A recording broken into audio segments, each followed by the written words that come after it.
कुंवर विजय प्रताप सिंह दे phone कौन tap कर रहा है? कि सरकार नूं हुण कुंवर विजय प्रताप सिंह की वफादारी ते शक है कि उन्हां ते सरकार जां उन्हां दी पार्टी हुण भरोसा नहीं करदी? इहनूं किवें जोड़ के देखिया जावे? सत श्री अकाल, तुसीं जुड़े हुए हो पंजाबी रेडियो यूएसए दे नाल ते मैं हाँ प्रवीण शर्मा लैके हाज़र हाँ प्रोग्राम स्पैशल रिपोर्ट। अज दी इस रिपोर्ट दे विच गलबात करांगे कुंवर विजय प्रताप सिंह दे बारे, जिहड़े कि आम आदमी पार्टी दे MLA ने ते उन्होंने अपनी ही सरकार उत्ते एक बहुत वड्डा दोष लाया, जां कह लीए कि दोष ला के सरकार नूं एक बड़ी मुश्किल स्थिति दे विच पा दित्ता। ते उहदे नाल नाल कुलतार सिंह संधवां पिछले दिनी जदों गलबात कर रहे सीगे ते उन्हां दे मूँह दे विचों जिहड़े शब्द निकलदे ने वो शब्द ऑन स्क्रीन भी बोलने बड़े औखे ने। उन्हां दे बारे भी गलबात करांगे, पर शुरुआत करदे हां कुंवर विजय प्रताप सिंह तो। कुंवर विजय प्रताप लंघे दिनी जदों बैबल कलां दे विच गलबात कर रहे सी तां उन्हां ने अपनी ही सरकार ते बहुत वड्डा दोष लाया। उन्होंने कहा कि मेरे ही फोन मेरी ही सरकार टैप कर रही है। तो ये बहुत वड्डी गल है कि सरकार दा अपना ही नुमाइंदा, सरकार दा अपना ही हिस्सा उहदे उत्ते एलीगेशन ला देवे, उत्ते दोष ला देवे। फिलहाल सरकार दे तरफों कोई इस बाबत कोई सच्चाई जां इस बाबत दोषां दा खंडन नहीं किया गया। पर पंजाब दी सियासत दे लंघे एक दहाके दे विच कदों कदों सियासतदानां, विरोधी धिरां जां होरनां लोकां दे फोन टैप किए जा रहे ने, किए गए ने। इहदे बाबत कदों कदों दोष लगे ने, इहदे उत्ते तफसील दे नाल आपां गलबात करांगे ते अफसरशाही किवें सियासतदानां खास करके सत्ताधारियां दे नेड़े हुंदी है ते इंटैलीजेंस दे नाल जुड़े अफसर किवें अपनी वर्दी नूं दागदार करके कुछ खास जानकारियां उन्हां तक पहुँचदियां करदे ने।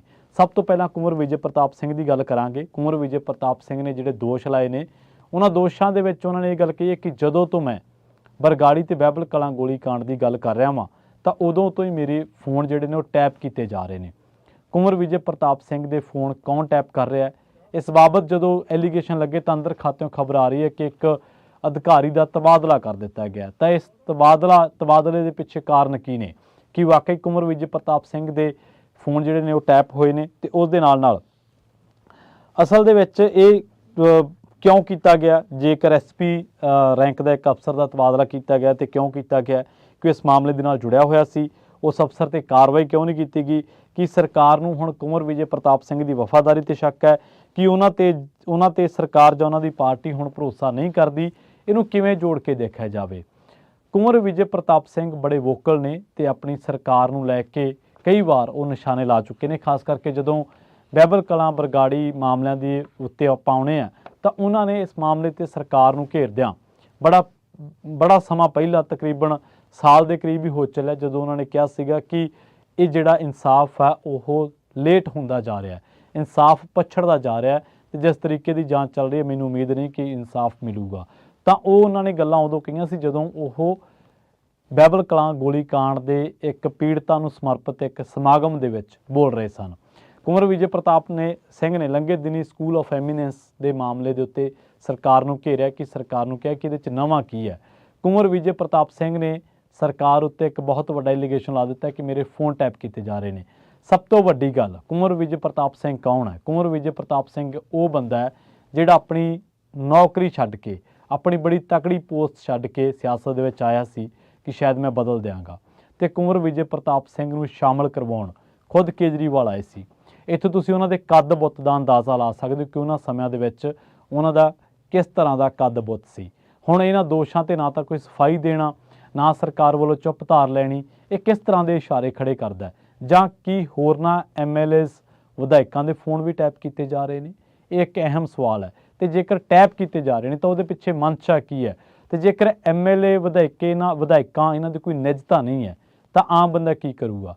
जेकर इस गल तो बाद टैप किया जा रहा है कि ये मामला बैबल का चुकते हैं, बरगाड़ी का चुकते हैं, तो उस मामले नाल फोन टैपिंग करनी उस मामले तो बाद जिवें कुंवर विजय प्रताप सिंह कह रहे हैं, तो वो टैपिंग किस गल वाल इशारा करती कि इस मामले नाल जुड़ियां जानकारियां तो कोई डर रहा है?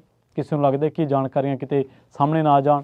कुंवर विजय प्रताप सिंह दे फोन क्यों टैप किए जा रहे हैं? किते ये तो नहीं लगता कि किते आने वाले दिनों के विच कोई वड्डा बखेड़ा ना खड़ा कर देण, क्योंकि जदों भी कैबिनेट विस्तार होया तो उन्होंने नाम की चर्चा हुई है, तो उन्होंने कैबिनेट के मामले दे विच मंत्री नहीं बनाया गया, तो वह भी एक तरीके नाल बागी सुरां लैके चलते हैं। ਪਰ ਉਹਨਾਂ ਨੇ ਲੰਘੇ ਦਿਨੀ ਬਾਈਬਲ ਕਲਾਂ ਦੇ ਵਿੱਚ ਹੀ ਬੋਲਦਿਆਂ, ਖਾਸ ਕਰਕੇ ਜਦੋਂ ਉਹ ਕ੍ਰਿਸ਼ਨ ਭਗਵਾਨ ਸਿੰਘ ਦੇ ਤੇ ਨਾਲ ਹੀ ਸੁਰਜੀਤ ਸਿੰਘ ਦੇ ਜਦੋਂ ਗੁਰਜੀਤ ਸਿੰਘ ਮਾਫ ਕਰਨਾ ਉਹਨਾਂ ਦੇ ਸਮਾਗਮ ਦੇ ਵਿੱਚ ਬੋਲ ਰਹੇ ਸਨ, ਤਾਂ ਉਦੋਂ ਉਹਨਾਂ ਨੇ ਕਿਹਾ ਸੀਗਾ ਕਿ ਹੁਣ ਲੱਗਦਾ ਨਹੀਂ ਹੈ ਕਿ ਇਨਸਾਫ ਮਿਲੂਗਾ। ਤਾਂ ਇਹ ਕੋਈ ਪਹਿਲਾ ਮਾਮਲਾ ਨਹੀਂ ਹੈ। ਹਮੇਸ਼ਾ ਜਿਹੜਾ ਸਿਆਸਤ ਦਾ ਪੁਰਾਣਾ ਦਸਤੂਰ ਰਿਹਾ ਕਿ ਵਿਰੋਧੀਆਂ ਤੇ ਜਾਂ ਆਪਣਿਆਂ ਤੇ ਨਿਗਾਹ ਰੱਖਣੀ, ਰਾਜਾਂ ਦੇ ਸਮਿਆਂ ਦੇ ਵਿੱਚ ਵੀ ਹੁੰਦਾ ਰਿਹਾ ਤੇ ਨਿਗਾਹ ਰੱਖਣ ਦਾ ਰਿਵਾਜ ਜਿਵੇਂ ਜਿਵੇਂ ਸਿਆਸਤ ਵੱਧਦੀ ਗਈ ਉਵੇਂ ਵੱਧਦਾ ਗਿਆ, ਜਾਂ ਜਿਵੇਂ ਜਿਵੇਂ ਇਹ ਕਹਿ ਲਓ ਕਿ ਤਕਨੀਕੀ ਚੀਜ਼ਾਂ ਐਡ ਹੁੰਦੀਆਂ ਗਈਆਂ ਉਵੇਂ ਉਵੇਂ ਇਹ ਹੋਰ ਵੱਧਦਾ ਗਿਆ ਤੇ ਵਿਰੋਧੀਆਂ ਦੀ ਨਿੱਜਤਾ, ਉਹਨਾਂ ਦੇ ਉੱਤੇ ਨਜ਼ਰ ਰੱਖਣੀ, ਉਹ ਸਭ ਕੁਝ ਹੀ ਜਿਹੜੇ ਉਹ ਇੱਕ ਐਥਿਕਸ ਹੁੰਦੇ ਸੀ, ਇੱਕ ਸਿਧਾਂਤ ਹੁੰਦੇ ਸੀ, ਉਹਨਾਂ ਦਾ ਆਪਾਂ ਕਤਲੇਆਮ ਵੀ ਹੁੰਦਾ ਵੇਖਿਆ। ਕੇਂਦਰ ਸਰਕਾਰ ਤੇ ਕੀ ਦੋਸ਼ ਲੱਗਦੇ ਆ? ਕੇਂਦਰ ਸਰਕਾਰ ਤੇ ਵੀ ਇਹੀ ਦੋਸ਼ ਲੱਗਦੇ ਨੇ ਕਿ ਉਹਨਾਂ ਨੇ ਪੈਗਸਸ ਲਿਆ ਕੇ ਪੱਤਰਕਾਰਾਂ, ਵਿਰੋਧੀ ਧਿਰਾਂ ਦੇ ਲੀਡਰਾਂ ਤੇ ਨਾਲ ਸਮਾਜਿਕ ਚਿੰਤਕਾਂ, ਬੁੱਧੀਜੀਵੀਆਂ ਉੱਤੇ ਨਜ਼ਰ ਰੱਖੀ, ਉਹਨਾਂ ਦੇ ਪੈਗਸਸ ਦੇ ਨਾਲ ਜਿਹੜਾ ਕਿ ਇਜ਼ਰਾਈਲੀ ਸਪਾਈਵੇਅਰ ਆ ਉਹਦੇ ਨਾਲ ਨਿਗਾਹ ਰੱਖੀ। ਮਾਮਲਾ ਸੁਪਰੀਮ ਕੋਰਟ ਤੱਕ ਗਿਆ। ਕੇਂਦਰ ਸਰਕਾਰ ਨੇ ਇਸ ਬਾਬਤ ਕੀ ਕੀਤਾ ਆਪਾਂ ਸਾਰੇ ਜਾਣਦੇ ਹਾਂ। 2013 ਦੀ ਗੱਲ ਆ, ਪੁਰਾਣੇ ਸਮਿਆਂ ਦੇ ਵਿੱਚ ਲੈ ਚੱਲਦਾ ਤੁਹਾਨੂੰ ਮੈਂ। ਟਾਈਮਜ਼ ਆਫ ਇੰਡੀਆ ਦੀ ਇੱਕ ਰਿਪੋਰਟ ਸੀਗੀ ਰੋਹਨ ਦੂਆ ਦੀ। ਰੋਹਨ ਦੂਆ ਨੇ ਰਿਪੋਰਟ ਛਾਪੀ ਸੀ ਜੁਲਾਈ 17, 2013 ਨੂੰ ਇਹ ਛਪੀ ਸੀ ਤੇ ਇਸ ਰਿਪੋਰਟ ਦੇ ਵਿੱਚ ਕੁਝ ਅਜਿਹੇ ਤੱਥ ਸਨ ਜਿਨ੍ਹਾਂ ਦੇ ਵਿੱਚ ਦਾਅਵਾ ਕੀਤਾ ਗਿਆ ਸੀਗਾ ਕਿ ਸਰਕਾਰ ਕੁਝ ਲੋਕਾਂ ਦੀ ਸਰਵੇਲੈਂਸ ਕਰਾ ਰਹੀ ਹੈ, ਕੁਝ ਤੇ ਨਜ਼ਰ ਰੱਖ ਰਹੀ ਹੈ। ਇਸੇ ਤਰ੍ਹਾਂ ਇਹ ਤਾਂ ਸੀ ਅਕਾਲੀ ਦਲ ਦੀ ਗੱਲ, ਕੁਝ ਇਕਵਿਪਮੈਂਟ ਦੇ ਹਵਾਲੇ ਦੇ ਨਾਲ ਕਿਹਾ ਗਿਆ ਸੀਗਾ ਕਿ ਇਹ ਪੈਸੇ ਖਰਚੇ ਗਏ ਨੇ ਔਰ ਬਕਾਇਦਾ ਸਰਕਾਰ ਕੁਝ ਲੋਕਾਂ ਉੱਤੇ ਨਜ਼ਰ ਰੱਖ ਰਹੀ ਹੈ। ਇਸੇ ਤਰ੍ਹਾਂ ਮਈ 2018 ਦੇ ਵਿੱਚ ਸਟੇਟਸਮੈਨ ਦੇ ਵਿੱਚ ਇੱਕ ਖਬਰ ਛਪੀ ਹੈ, ਰਿਪੋਰਟ ਛਪੀ ਹੈ, ਜਿਹਦੇ ਵਿੱਚ ਕੈਪਟਨ ਅਮਰਿੰਦਰ ਸਿੰਘ ਆਪਣੀ ਹੀ ਸਰਕਾਰ ਬਾਰੇ ਸਫਾਈ ਦੇ ਰਹੇ ਨੇ ਤੇ ਉਹ ਕਹਿ ਰਹੇ ਨੇ ਕਿ ਸਾਡੀ ਸਰਕਾਰ ਨੇ ਕਿਸੇ ਦਾ ਵੀ ਫੋਨ ਟੈਪ ਨਹੀਂ ਕੀਤਾ। 2019 ਦੇ ਵਿੱਚ ਜਦੋਂ ਸੁਨੀਲ ਜਾਖੜ ਕਾਂਗਰਸ ਦੇ ਪ੍ਰਧਾਨ ਬਣੇ ਸਨ ਤਾਂ ਉਹਨਾਂ ਨੇ ਇੱਕ ਮੁੱਦਾ ਚੁੱਕਿਆ ਸੀਗਾ ਕਿ ਕਿਉਂ ਤੇ ਕਿਵੇਂ ਕਾਂਗਰਸ ਦੇ ਸਮਾਣਤ ਐਮਐਲਏ ਰਜਿੰਦਰ ਸਿੰਘ ਦਾ ਫੋਨ ਟੈਪ ਹੋ ਰਿਹਾ। ਕਾਂਗਰਸ ਸਰਕਾਰ ਦੇ ਵਿੱਚ ਤੁਹਾਨੂੰ ਯਾਦ ਹੋਣਾ ਕਿ ਇੱਕ ਰਿਕਾਰਡਿੰਗ ਵਾਇਰਲ ਹੋਈ ਸੀ ਭਾਰਤ ਭੂਸ਼ਣ ਆਸ਼ੂ ਦੀ, ਇੱਕ ਇੰਸਪੈਕਟਰ ਦੇ ਨਾਲ, ਬਲਵਿੰਦਰ ਸੇਖੋਂ ਦੇ ਨਾਲ।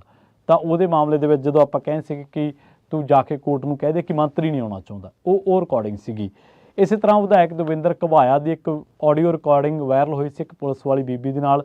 ਉਹ ਕਹਿਣਾ ਸੀਗਾ ਕਿ ਮੈਂ ਤੇਰੀ ਬਦਲੀ ਕਰਾ ਦਿਆਂਗਾ, ਜਾਂ ਉਹਦਾ ਜਿਹੜਾ ਗੱਲ ਕਰਨ ਦਾ ਢੰਗ ਸੀਗਾ ਉਹ ਇਸ ਤਰੀਕੇ ਦਾ ਸੀਗਾ ਕਿ ਉਹਦੇ 'ਚੋਂ ਸੱਤਾ ਦਾ ਜਿਹੜਾ ਹੰਕਾਰ ਹੈ ਉਹਨੂੰ ਦੇਖਿਆ ਜਾ ਸਕਦਾ ਸੀਗਾ। ਤਾਂ ਉਹ ਵੀ ਵਾਇਰਲ ਹੋਈ। ਤਾਂ ਸੁਨੀਲ ਜਾਖੜ ਨੇ ਪ੍ਰਧਾਨ ਹੋਣ ਦੇ ਨਾਤੇ ਮਾਮਲਾ ਚੁੱਕਿਆ ਸੀਗਾ। ਸੱਤਾਧਾਰੀਆਂ ਤੇ ਇਲਜ਼ਾਮ ਤਾਂ ਲੱਗਦੇ ਰਹੇ ਨੇ ਕਿ ਉਹਨਾਂ ਦੇ ਵਿਰੋਧੀਆਂ ਦੇ ਫੋਨ ਟੈਪ ਕਰਾਏ ਜਾ ਰਹੇ ਨੇ, ਪੱਤਰਕਾਰਾਂ ਦੇ ਕਰਾਏ ਜਾ ਰਹੇ ਨੇ, ਬੁੱਧੀਜੀਵੀਆਂ ਦੇ ਕਰਾਏ ਜਾ ਰਹੇ ਨੇ, ਚਿੰਤਕਾਂ ਦੇ ਕਰਾਏ ਜਾ ਰਹੇ ਨੇ। ਪਰ ਹੁਣ ਇਸ ਮਾਮਲੇ ਦੇ ਵਿੱਚ ਸੱਤਾਧਾਰੀ ਧਿਰ ਦਾ ਹੀ ਵਿਧਾਇਕ ਆਪਣੀ ਹੀ ਸਰਕਾਰ ਉੱਤੇ ਦੋਸ਼ ਲਾ ਰਿਹਾ ਔਰ ਖਾਸ ਕਰਕੇ ਉਹ ਬੰਦਾ ਦੋਸ਼ ਲਾ ਰਿਹਾ ਜਿਹੜਾ ਇਹਨਾਂ ਚੀਜ਼ਾਂ ਨੂੰ ਬੜੀਆਂ ਬਰੀਕੀਆਂ ਤੋਂ ਬੜੀ ਗਹੀਨਤਾ ਦੇ ਨਾਲ ਦੇਖ ਸਕਦਾ, ਜਿਹਦੇ 'ਚ ਕੈਪੈਸਿਟੀ ਹੈ ਔਰ ਜਿਹਨੇ ਪੰਜਾਬ ਦੇ ਇੱਕ ਐਸੇ ਇਸ਼ੂ ਉੱਤੇ ਆਪਣਾ ਜਿਹੜਾ ਰਾਜਨੀਤੀ ਕਰੀਅਰ ਸ਼ੁਰੂ ਕੀਤਾ ਸੀਗਾ, ਜਿਹੜਾ ਇਸ਼ੂ ਪੰਜਾਬ ਦੀ ਸਿਆਸਤ ਨੂੰ ਇੱਕ ਵਾਰ ਪੂਰੀ ਤਰ੍ਹਾਂ ਦੇ ਨਾਲ ਬਦਲਤਾ ਸੀ ਤੇ ਅੱਜ ਵੀ ਉਹ ਮਾਮਲਾ, ਉਹ ਮਸਲਾ ਇੰਨਾ ਕੁ ਗੰਭੀਰ ਹੈ ਕਿ ਅੱਜ ਵੀ ਉਹਦੇ 'ਚ ਦਮਖਮ ਹੈ ਕਿ ਉਹ ਪੰਜਾਬ ਦੀ ਸਿਆਸਤ ਦਾ ਜਿਹੜਾ ਰੁੱਖ ਆ ਉਹ ਤੈਅ ਕਰ ਸਕਦਾ। ਕੁੰਵਰ ਵਿਜੇ ਪ੍ਰਤਾਪ ਸਿੰਘ ਨੇ ਸਮੇਂ-ਸਮੇਂ ਤੇ ਆਪਣੀ ਸਰਕਾਰ ਦੀਆਂ ਗਲਤੀਆਂ ਉੱਤੇ ਪਰਦਾ ਚੁੱਕਿਆ ਤੇ ਇਹਦੇ ਨਾਲ ਇਹ ਸਵਾਲ ਚੁੱਕਿਆ ਗਿਆ ਸੀਗਾ ਕਿ ਦਵਿੰਦਰ ਘਬਾਇਆ ਤੇ ਜਿਹੜੇ ਭਾਰਤ ਭੂਸ਼ਣ ਆਸ਼ੂ ਆ ਉਹਨਾਂ ਦੀ ਆਡੀਓ ਕਿੱਥੋਂ ਆਈ, ਉਹ ਵਾਇਰਲ ਕਿਵੇਂ ਹੋਈ। ਤੇ ਕਾਂਗਰਸ ਦੀ ਸਰਕਾਰ ਦੇ ਵਿੱਚ ਵੀ ਇਹਦਾ ਕੋਈ ਸਪਸ਼ਟ ਜਿਹੜਾ ਜਵਾਬ ਆ ਉਹ ਕਦੇ ਨਹੀਂ ਸੀ ਮਿਲਿਆ। ਹੁਣ ਗੱਲ ਨਿਕਲ ਕੇ ਇਹ ਆ ਰਹੀ ਹੈ, ਕੁੰਵਰ ਵਿਜੇ ਪ੍ਰਤਾਪ ਸਿੰਘ ਕਹਿ ਰਹੇ ਨੇ ਕਿ 10 ਤੋਂ 15 ਅਫਸਰ ਨੇ ਇੰਟੈਲੀਜੈਂਸ ਦੇ ਜਿਨ੍ਹਾਂ ਨੇ ਬਾਦਲ ਪਰਿਵਾਰ ਨੂੰ ਵੀ ਧੋਖੇ 'ਚ ਰੱਖਿਆ, ਸੁਖਬੀਰ ਤੇ ਪ੍ਰਕਾਸ਼ ਸਿੰਘ ਬਾਦਲ ਨੂੰ ਵੀ, ਤੇ ਜਿਨ੍ਹਾਂ ਨੇ ਕੈਪਟਨ ਨੂੰ ਵੀ ਧੋਖੇ 'ਚ ਰੱਖਿਆ। ਤੇ ਕੁੰਵਰ ਵਿਜੇ ਪ੍ਰਤਾਪ ਸਿੰਘ ਇਹ ਕਹਿਣਾ ਚਾਹ ਰਹੇ ਨੇ ਕਿ ਉਹ ਹੁਣ ਤੁਹਾਨੂੰ ਵੀ ਉਸੇ ਤਰੀਕੇ ਨਾਲ ਹੀ ਕੁਝ ਡਾਟਾ ਜਿਹੜਾ ਪ੍ਰੋਵਾਈਡ ਕਰਾ ਰਹੇ ਆ, ਜਿਹੜਾ ਕਿ ਆਉਣ ਵਾਲੇ ਦਿਨਾਂ ਦੇ ਵਿੱਚ ਤੁਹਾਨੂੰ ਸੱਤਾ ਤੋਂ ਬਾਹਰ ਵੀ ਕਰ ਸਕਦਾ। ਸੋ ਰਹੀ ਗੱਲ ਕੁਲਤਾਰ ਸਿੰਘ ਸੰਧਵਾਂ ਦੀ, ਜਿਹੜੇ ਸਪੀਕਰ ਨੇ ਲੰਘੇ ਦਿਨੀ ਜਦੋਂ ਉਹ ਗੱਲਬਾਤ ਕਰ ਰਹੇ ਸਨ ਵਪਾਰੀਆਂ ਦੇ ਇੱਕ ਜਥੇਬੰਦੀ ਦੇ ਨਾਲ ਕਹਿ ਲਓ, ਵਫਦ ਦੇ ਨਾਲ ਕਹਿ ਲਓ, ਤਾਂ ਉਹਨਾਂ ਨੇ ਗੱਲਬਾਤ ਦੇ ਵਿੱਚ ਇਸ ਗੱਲ ਦਾ ਜ਼ਿਕਰ ਕੀਤਾ ਸੀਗਾ ਕਿ ਕੁਝ ਸ਼ਬਦ ਉਹਨਾਂ ਨੇ ਅਪਸ਼ਬਦ ਬੋਲੇ ਜਿਹੜੇ ਕਿ ਵਪਾਰੀਆਂ ਦੇ ਸੰਦਰਭ ਦੇ ਵਿੱਚ ਸੀਗੇ। ਅਸਲ ਦੇ ਵਿੱਚ ਮਾਮਲਾ ਕੀ ਸੀਗਾ ਕਿ ਟਰੱਕ ਆਪਰੇਟਰਾਂ ਤੋਂ ਕੁਝ ਵਪਾਰੀ ਦੁਖੀ ਸਨ ਤੇ ਉਹ ਜਦੋਂ ਕੁਲਤਾਰ ਸਿੰਘ ਸੰਧਵਾਂ ਕੋਲੇ ਜਾਂਦੇ ਨੇ ਤਾਂ ਉਹ ਬੜੇ ਸਖਤ ਲਹਿਜੇ ਦੀ ਭਾਸ਼ਾ ਤੇ ਬੜੀ ਗੈਰ ਰਸਮੀ ਜੀ ਭਾਸ਼ਾ ਔਰ ਬੜਾ ਗੈਰ ਵਾਜਬ ਜਿਹਾ ਸ਼ਬਦ ਇੱਕ ਵਰਤ ਜਾਂਦੇ ਨੇ। ਹੁਣ ਅਸਲ ਦੇ ਵਿੱਚ ਜਿਹੜੇ ਲੋਕ ਨੁਮਾਇੰਦੇ ਹੁੰਦੇ ਨੇ ਉਹਨਾਂ ਦਾ ਜਿਹੜਾ ਮਕਸਦ ਜਾਂ ਉਹਨਾਂ ਦਾ ਜਿਹੜਾ ਮੰਤਵ ਉਹ ਇਹ ਹੋਣਾ ਚਾਹੀਦਾ ਕਿ ਉਹ ਦੋਨਾਂ ਧਿਰਾਂ ਦੇ ਨਾਲ ਗੱਲਬਾਤ ਕਰਨ। ਇਹ ਥੋੜ੍ਹਾ ਕਿ ਇੱਕ ਧਿਰ ਤੁਹਾਡੇ ਕੋਲੇ 200-250 ਬੰਦਾ ਆ ਗਿਆ ਵਾ ਤੇ ਤੁਸੀਂ ਉਸ ਧਿਰ ਨੂੰ ਇਹ ਦਿਖਾਉਣ ਦੀ ਬਜਾਏ ਜਾਂ ਕੋਈ ਵਿਚਾਲੜਾ ਰਾਹ ਕੱਢਣ ਦੀ ਬਜਾਏ ਤੁਸੀਂ ਉਸ ਧਿਰ ਦੇ ਬਣ ਕੇ ਹੀ ਦੂਜੀ ਧਿਰ ਨੂੰ, ਸਾਹਮਣੇ ਵਾਲੀ ਧਿਰ ਨੂੰ ਜਿਹੜਾ ਉਹ ਟਾਰਗੇਟ ਕਰ ਲੈਂਦੇ ਹੋ ਜਾਂ ਉਹਨਾਂ ਨੂੰ ਗਲਤ ਬੋਲਦੇ ਹੋ, ਤਾਂ ਇਹ ਤੁਹਾਡਾ ਫਰਜ਼ ਨਹੀਂ ਹੈ। ਇਸ ਤਰੀਕੇ ਨਾਲ ਤੁਸੀਂ ਨਹੀਂ ਕਰ ਸਕਦੇ। ਤੁਸੀਂ ਤਾਂ ਵੈਸੇ ਹੀ ਸਪੀਕਰ ਹੋ, ਤੁਸੀਂ ਤਾਂ ਵਿਰੋਧੀ ਧਿਰਾਂ ਨੂੰ ਵੀ ਨਾਲ ਲੈ ਕੇ ਚੱਲਣਾ ਹੈ। ਸੋ ਸਾਰੇ ਮਾਮਲੇ ਦੇ ਵਿੱਚ ਦੇਖਿਆ ਜਾਵੇ ਤਾਂ ਤੇ ਅਸਲ ਦੇ ਵਿੱਚ ਇਹ ਪਹਿਲੀ ਵਾਰ ਨਹੀਂ ਹੈ ਜਦੋਂ ਕੁਲਤਾਰ ਸੰਧਵਾਂ ਅਜਿਹਾ ਬੋਲੇ ਹੋਣ। ਉਹ ਇੱਕ ਵਾਰ ਤੁਹਾਨੂੰ ਯਾਦ ਹੋਣਾ IM ਦੀ ਗੌਰਮੈਂਟ ਜਦੋਂ DC ਸਾਹਿਬ ਨਾਲ ਪੇਚਾ ਪਿਆ ਸੀ, ਫਿਰ ਉਹਨਾਂ ਨੇ ਬਾਈਬਲ ਕਲਾਂ ਦੇ ਵਿੱਚ ਜਾ ਕੇ ਇਹ ਗੱਲ ਕਹੀ ਸੀਗੀ ਕਿ ਜੇਕਰ ਸਰਕਾਰ ਨੇ ਤੁਹਾਨੂੰ ਨਿਆਂ ਨਾ ਦਿੱਤਾ ਤੇ ਮੈਂ ਕੁਝ ਸਮੇਂ ਬਾਅਦ ਹੀ ਤੁਹਾਡੇ ਵਾਲੇ ਪਾਸੇ ਬੈਠਾ ਹੋਵਾਂਗਾ। ਪਰ ਉਹ ਸਮਾਂ ਵੀ ਲੰਘ ਗਿਆ, ਨਿਆਂ ਵੀ ਨਹੀਂ ਮਿਲਿਆ। ਪਰ ਸੰਧਵਾਂ ਸਾਹਿਬ ਉਸ ਪਾਸੇ ਬੈਠਣਾ ਦੂਰ ਦੀ ਗੱਲ, ਹੁਣ ਸ਼ਾਇਦ ਉਸ ਪਾਸੇ ਜਾਂਦੇ ਵੀ ਨਹੀਂ ਹੋਣੇ। ਹਾਲਾਂਕਿ ਇਹਨਾਂ ਦੇ ਹਲਕੇ ਦੇ ਨੇੜੇ ਹੀ ਪੈਂਦਾ ਜਿਹੜਾ ਜਿੱਥੇ ਉਹ ਗੋਲੀ ਕਾਂਡ ਹੋਇਆ ਸੀ ਜਾਂ ਜਿੱਥੇ ਪ੍ਰੋਟੈਸਟ ਹੋ ਰਿਹਾ ਸੀ। ਸੋ ਇਸ ਮਾਮਲੇ ਦੇ ਵਿੱਚ ਉਹਨਾਂ ਜਿਹੜੀ ਅਪਰੋਚ ਸੀ ਉਹ ਬੜੀ ਗੈਰ ਵਾਜਬ ਤੇ ਬੜੀ ਘਟੀਆ ਤਰੀਕੇ ਦੀ ਅਪਰੋਚ ਸੀ, ਜਿਹੜੀ ਕਿ ਉਹਨਾਂ ਦੇ ਰੁਤਬੇ, ਉਹਨਾਂ ਦੇ ਜਿਹੜਾ ਇਸ ਵੇਲੇ ਸਪੀਕਰ ਸਾਹਿਬ ਦੇ ਅਹੁਦੇ 'ਤੇ ਬੈਠੇ ਨੇ ਉਹਨਾਂ ਨੂੰ ਸ਼ੋਭਾ ਨਹੀਂ ਦਿੰਦਾ। ਉਹਨਾਂ ਨੂੰ ਗੁਰੇਜ਼ ਕਰਨਾ ਚਾਹੀਦਾ ਸੀ ਅਜਿਹੀ ਸ਼ਬਦਾਵਲੀ ਤੋਂ, ਤੇ ਜਿਹੜੀ ਸ਼ਬਦਾਵਲੀ ਆਪਾਂ ਆਮ ਇਨਸਾਨ ਨੂੰ ਵੀ ਵਰਤਣ ਤੋਂ ਰੋਕ ਦਿੰਦੇ ਹਾਂ। ਸੋ ਉਹਨਾਂ ਨੇ ਇਸ ਤਰ੍ਹਾਂ ਦੀ ਸ਼ਬਦਾਵਲੀ ਵਰਤੀ। ਇਸੇ ਕਰਕੇ ਲੱਗਦਾ ਕਿ ਹੁਣ ਇਸ ਵਿਵਾਦ ਦੇ ਵਿੱਚ ਉਹ ਫਸਦੇ ਨਜ਼ਰ ਆ ਰਹੇ ਨੇ। ਇਸ ਮਾਮਲੇ ਤੋਂ ਟਿੱਪਣੀ ਕੀ ਕਰਦੇ ਨੇ ਜਾਂ ਕਦੋਂ? ਹਾਂ, ਪਰ ਇੱਕ ਮੀਡੀਆ ਆਊਟਲੈਟ 'ਤੇ ਮੈਂ ਵੀ ਪੜ੍ਹਿਆ ਕਿ ਉਹਨਾਂ ਨੇ ਮਹਿਸੂਸ ਕੀਤਾ ਕਿ ਉਹਨਾਂ ਤੋਂ ਗਲਤ ਬੋਲਿਆ ਗਿਆ। ਸੋ ਜੇਕਰ ਉਹ ਮਹਿਸੂਸ ਕਰ ਚੁੱਕੇ ਨੇ ਫਿਰ ਤਾਂ ਮਾਮਲਾ ਹੀ ਖਤਮ ਹੈ। ਪਰ ਅੱਗੇ ਤੋਂ ਜ਼ਿੰਮੇਵਾਰਾਨਾ ਤਰੀਕੇ ਦੇ ਨਾਲ ਉਹਨਾਂ ਨੂੰ ਪੇਸ਼ ਹੋਣਾ ਚਾਹੀਦਾ, ਚਾਹੇ ਉਹ ਪਬਲਿਕ ਡੀਲਿੰਗ ਦੇ ਵਿੱਚ ਨੇ ਤੇ ਚਾਹੇ ਉਹ ਪਬਲਿਕ ਡੀਲਿੰਗ ਤੋਂ ਬਾਹਰ ਨੇ। ਕਦੇ ਵੀ ਲੀਡਰਾਂ ਨੂੰ ਆਪਾਂ ਨਹੀਂ ਗਵਾਉਣਾ ਚਾਹੀਦਾ। ਜਿਹੜੇ ਲੀਡਰਾਂ ਨੇ ਪਬਲਿਕ ਦੇ ਵਿੱਚ ਖੜ ਕੇ ਪਬਲਿਕ ਦੀ ਤੋਹੀਨ ਕੀਤੀ ਹੈ, ਫਿਰ ਬਾਅਦ ਦੇ ਵਿੱਚ ਉਹਨਾਂ ਲੀਡਰਾਂ ਦਾ ਹਸ਼ਰ ਤੁਸੀਂ ਆਪੇ ਦੇਖਿਆ। ਬਹੁਤ ਬਹੁਤ ਧੰਨਵਾਦ। ਜਲਦ ਮਿਲਾਂਗੇ।